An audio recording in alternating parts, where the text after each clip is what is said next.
Bonjour Docteur Nori, je suis journaliste de l'événement du jour et je souhaiterais vous poser quelques questions sur l'Iran et sur les événements actuels parallèles. Bonjour monsieur, je suis très content de vous recevoir dans mon cabinet. Voilà, si vous voulez, je crois que c'est une question de jour. Ce voyage de monsieur Poutine en Iran, éventuellement ce qu'on a entendu pour soutien du projet nucléaire Iran, et entre guillemets soutient le régime terroriste islamiste, et pour qu'il continue d'assassiner les peuples iraniens et de faire peur à la peuple mondial. Et par contre, je ne suis pas d'accord avec les médias internationaux. Depuis toujours, on dirait, entre guillemets, depuis toujours, il a essayé de manipuler le peuple mondial en donnant de fausses informations. On sait très bien que M. Poutine, il est un pion international. Il est dans le système international. Il est engagé internationalement pour faire arriver le système à la mondialisation et, on dirait, monopolarisation du monde. Et les gens disent, en partie, globalisation. Si vous voulez, depuis l'événement, je ne dis pas révolution, l'événement bolchevique en 1920, les Anglais qui les géraient, services secrets, tous les gouvernements, là aussi, pour donner un sens, entre guillemets, bipolarisation mondiale. C'est-à-dire le système socialiste, communiste et tout est géré par le système international, dont les Anglais. Et après, on a vu que KGB, actuellement le FSB, il était géré et créé par les Rothschild et par le MI6. MI6, vous savez très bien comme moi que MI6 aussi géré et créé par Victor Rothschild II, et même CIA, qu'il était à l'origine de création du système Intelligence Service MI6, pour arriver à d'abord bipolarisation du monde, et après 1998, effondrement entre guillemets de la Russie, pousser le monde vers monopolarisation. Entre guillemets, en grand, mondialisation et globalisation. Et dans ce contexte que je vous parle, comment le média international, il manipule le peuple mondial, il manipule le peuple iranien. Le système actuel de Europe unie aussi, il vient de ce contexte. Pour vous dire, il faut arrêter des manipulations négatives du peuple mondial. Je suis tout à fait prêt à travailler dans ce sens. Positive, pour tout le monde, pour la paix. Et voilà, Poutine est parti en Iran pour prendre son part de gâteau, de richesse du peuple iranien, vend des matériels militaires à la fin Syrie et prend son part de gâteau.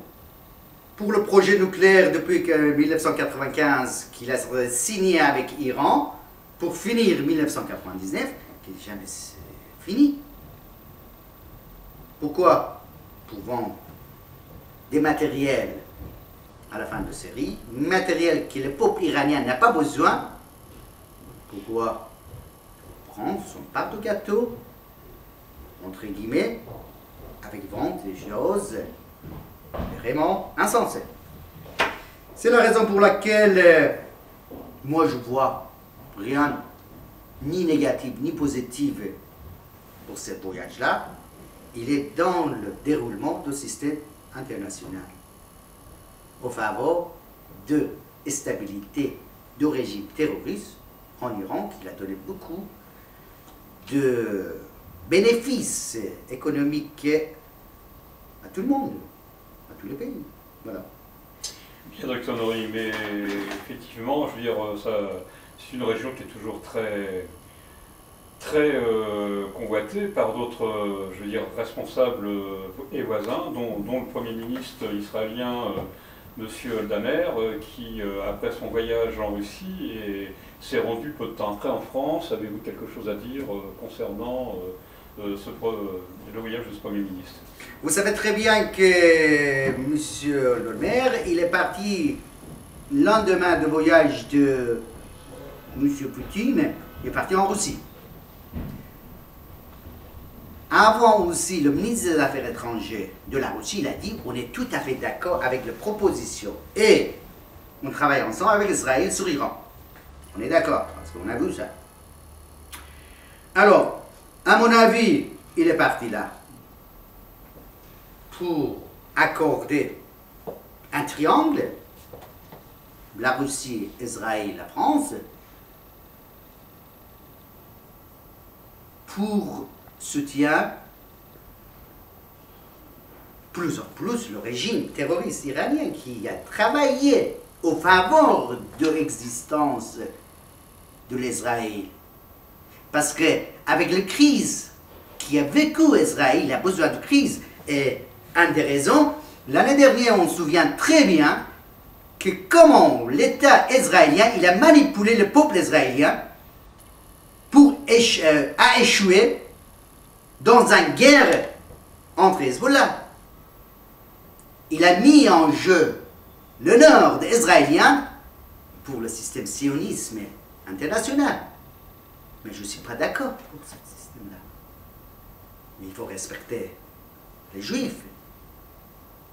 Mais il a manipulé même le peuple israélien pour donner la puissance, le pouvoir à Hezbollah et le régime iranien qu'il a soutenu depuis toujours, le gouvernement. Et je ne suis pas d'accord. Je ne suis pas d'accord. Parce qu'en fait, je propose d'autrement gérance mondiale, positive, au faveur du peuple mondial et dans une paix universelle. Et moi, il y a 2 ans, j'ai proposé un système marché commun dans la région Grand Orient, c'est-à-dire Moyen-Orient et Proche-Orient, pour favoriser une paix d'abord, et favoriser une alliance au travail ensemble, tous les pays, musulmans, non musulmans, juifs, non juifs. Il faut laisser tomber toutes les failles existantes entre les hommes. Nous sommes des hommes. Il ne faut pas penser, je suis communiste, socialiste, impérialiste, je suis musulman, non musulman et juif. Il faut oublier tout. On est des hommes. Amitié, l'humanité dépend de nous. Il faut travailler ensemble. Il faut avoir la paix entre tout le monde. Et le système qui est responsable de la guerre, de tuerie entre les peuples différents, qu'il sépare par la religion, par l'ethnie, par tout le monde. Voilà. Bien. Alors d'après vous, docteur Armand Nori, à votre avis, quelle est la meilleure solution pour mettre fin à cette crise dans la région du Grand Orient? Écoutez, depuis longtemps qu'on donne notre proposition pour finir la crise dans la région, dans le monde, dans le système. Je vous dis encore, nous proposons que le système international soutient de l'organisation PARS dont je suis le président, de renverser le régime assassin terroriste qu'il est en Iran, pour établir un régime démocratique humain, afin de rétablir une paix durable dans la région. Et dans ce contexte de la paix et l'amitié, qu'on crée le marché Grand Orient en faveur du système international aussi. C'est-à-dire, avec la paix, on a augmentation de production, parce qu'en fait, avec la paix, on aura augmentation de consommation. Alors, dans ce contexte, on peut travailler en paix et donner la vie, vraie vie, pour le peuple mondial. Et donner une amitié mondiale. Positivement, je suis d'accord, je travaille avec le système, mais dans le contexte positif humain.